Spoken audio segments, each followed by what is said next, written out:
Hey everybody, it's another chilly winter day. We're getting into the holiday season, so let's get right to it. I've got a lot of news for you. All right. A lot of vaccine information, which I know everybody is very anxious for.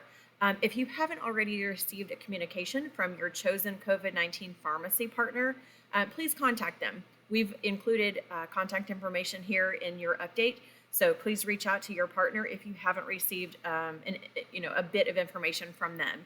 And we realize that the information that was provided to them in that survey that came to you probably 6 weeks back or maybe a little bit more, you provided contact information to them or your facility did, and that may have changed. So if you have not received something, please go ahead and be proactive and reach out, because communication either came late last night or this morning from CVS or Walgreens. And so if you haven't received something, go ahead and reach out. This week, the CDC Advisory Committee on Immunization Practices, that's called ACIP, voted to include long-term care residents in the highest level of priority for the very first distributions of the COVID-19 vaccine. You may have already heard this on the news. We've included that press release here in this update. And as with all vaccine guidance, states are not required to follow the CDC guidelines, and states are allowed to decide for themselves. So what we've heard from Governor Andy Beshear so far, though, is promising. He's publicly stated that long-term care will be in the very first level for vaccine distributions. But we also know that Kentucky won't be receiving enough vaccines in the very first round to vaccinate all long-term care workers and residents. So we're monitoring that situation very closely. We're also advocating very strongly for every one of our long-term care residents and staff members to receive the vaccine. We attended a call with the Kentucky Department for Public Health this week regarding long-term care and the COVID-19 vaccine. We've included in this update the presentation slides that we received, and then we asked a bevy of questions, and we've included the answers to those questions that we submitted prior to the call. We've also, subsequent to that, submitted additional questions, and we're waiting for those answers to come back. As soon as we receive those answers, we'll publish those for you, probably in another alert. All of these, the situation with this vaccine is moving very quickly. It's like we waited and waited and waited, and now it's moving at lightning speed. So we'll probably be doing vaccine alerts. I don't know if we'll include them in this weekly Thursday update or if we'll be doing them separate, but we will keep you posted regardless. What we know now is that pharmacies will be providing full services for the vaccine, from the very administration of the vaccine to doing all the reporting to the CDC. We also know that pharmacies other than CVS, all these acronyms, CVS and Walgreens, will have to wait until a later and unknown date to receive the vaccines, because CVS and Walgreens are going to be the first to receive the vaccines. That was new information for us. We had not known that before. However, we asked if that meant that facilities that signed up listing their current partner pharmacy, other than CVS and Walgreens, would not be the first in line to receive the vaccine. And Adam Mather, our IG, responded that since they went ahead, the IG's office went ahead and listed CVS and Walgreens as the backup pharmacy for every long-term care facility in Kentucky, he didn't think this would be an issue. So we will keep our finger on the pulse of this issue and keep you all posted. So I will, scroll down on my page here. All right. So I know that's going to be of concern to some folks, but we will keep you posted on that. All right. We also know that for facilities that include multiple levels of care, so if you have a facility that has, a PC next to a SNF or a PC with AL, we know that only the SNFs are going to be a priority at this time because of those limited numbers of vaccines. Only the SNFs. We know that this is of concern to all of you in AL and PC, all of these other congregate living situations. We are advocating. Trust me, we are advocating. We know that all of our members are a priority, but we also understand that there is a very limited number of vaccines. So be patient. We'll kind of see how this rolls out. We've learned that a committee is going to be deciding the order in which Kentuckians receive the vaccine. We've learned that this committee, there's actually kind of like a stacked type of committee. There's this committee called the Health and Medical Preparedness Advisory Committee, and that's this top tier committee. And then there's another ad hoc vaccine allocation advisory committee, and then a subgroup, the vaccine allocation group. We're trying to seek information about who makes up these groups. And as soon as we get that information, we will be letting you all know. We know that the vaccine is going to be billed through individuals' insurance, but for those who are uninsured, it's also going to be federally covered. The first group of Kentuckians to receive the vaccine will, of course, include long-term care facility residents and quote-unquote healthcare professionals, which we know is still to be fully defined by the state government. CVS and Walgreens, and of course then other pharmacies down the road, will be responsible for crafting the vaccine information sheets, which we know from flu vaccine, measles, those are those like informed consent sheets that will include the indications and contraindications and consent forms that residents and staff will sign. So you will need to wait on CVS and Walgreens and other pharmacies to come up with those consent forms and vaccine information sheets.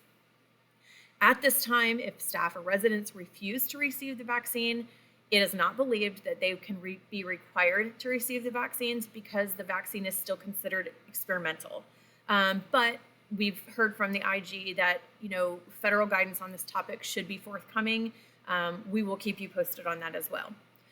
For residents in facilities for short-term rehab, thinking there will be dates set for your facility. You'll be contacted by your pharmacy partner, and you will get a date, and that will be your date.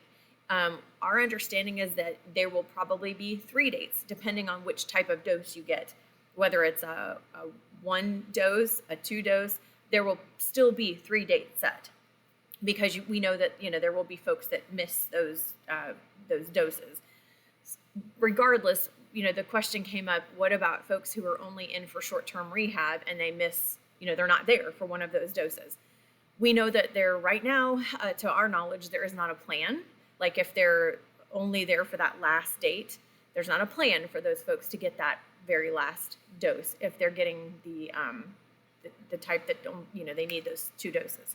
So we will keep you updated. This is a moving target, and we're trying to chase down information as fast as we can. Like I said before, consent forms will come to you from your pharmacy partner.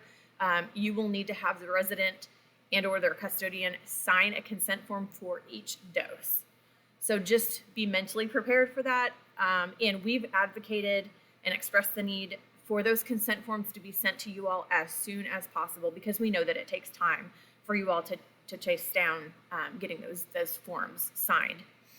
We've also inquired about whether verbal consent, if documented, will be accepted. We don't think it will, but we're trying to figure that out. All right. We know that Governor Beshear and the Cabinet for Health and Family Services have made it clear that everything with this vaccine is fluid and very subject to change. We've asked for an open line of communication with the Cabinet, and then they keep Kentucky Association very well informed of changes or updates to the vaccine protocol. Of course, we will make every effort to keep all of you informed of these changes as they happen, if they happen, and as new information comes about. And I've included here just some basic information. I know we've gotten a ton of questions like, what are the side effects? How was this vaccine developed? So I've included some information just because this information is quickly developing, and I didn't know some of these answers. So I did some research and included some information just so that you guys could do some basic reading. And if you have any questions, please don't hesitate to reach out to us. All right, moving on to a new topic, the update this week from the IG regarding testing. And this is really important too. Another dose of, no pun intended, another dose of negative news. The state is running out of CARES Act funding to support our state-funded PCR testing. We've learned this from them. And we've been kind of waiting to see if they would come up with some other solution to continue funding. And we've been working very diligently to ascertain when exactly that funding would cease. That's been very hard to put our finger on. The date has changed a bunch. We knew that it was going to be at the end of this year. We'd heard that before, but then we kept hearing that it might end sooner than that. Regardless, what we want you to know is that we strongly advise you to check with your current testing partner to ensure that they'll be able to continue serving you in the coming weeks, and then also after the 31st of December. If not, please start to work to secure a new testing partner. I've included in this update a list of the entities that are currently working with the state as a starting point for you to begin communicating with. What we do know is as of the last week of December, the $21.64 reimbursement for facilities taking the samples and then sending them into the lab, that will dry up as well. So be sure to utilize this benefit until then if you have already contracted to do so. We know that the state is currently looking at various models using point of care / antigen tests to supplement PCR tests to kind of stretch out the supply that they have left, at least for some amount of time. We're still waiting for more information from them. So at this time, I would strongly encourage you to begin to prepare to bill any type of payer sources for your residents. So as we learn more, we will keep you posted, but I just wanted to make sure we wanted to make sure that you had the most up-to-date information as soon as you could, because it's been a whole lot of confusion and a whole lot of nothing, honestly. So just take this information and run with it. I know it's not great information, not great news, but we just wanted you to have it. Okay, here is some better news. With regard to testing frequency, we did learn that the IG, the state, has expressed to CMS Region 4 that the testing frequency is just too frequent, that you all are it's just too much. And we also know that other states have been expressing the same to Region 4. So there is hope for some new guidance that would ratchet down the frequency. So hang in there. Our fingers are crossed, and everyone is advocating for that. So just hang in there. All right, CMS. In an effort to streamline the infection control survey process, CMS has, an alert came out on this earlier this week, but CMS has combined the COVID-19 focused infection control survey pathway with the pathway used on the research survey. So it's just taking information that was already out there and just combining it. So it shouldn't be anything new. It was just, now there's one pathway that can be used for both surveys.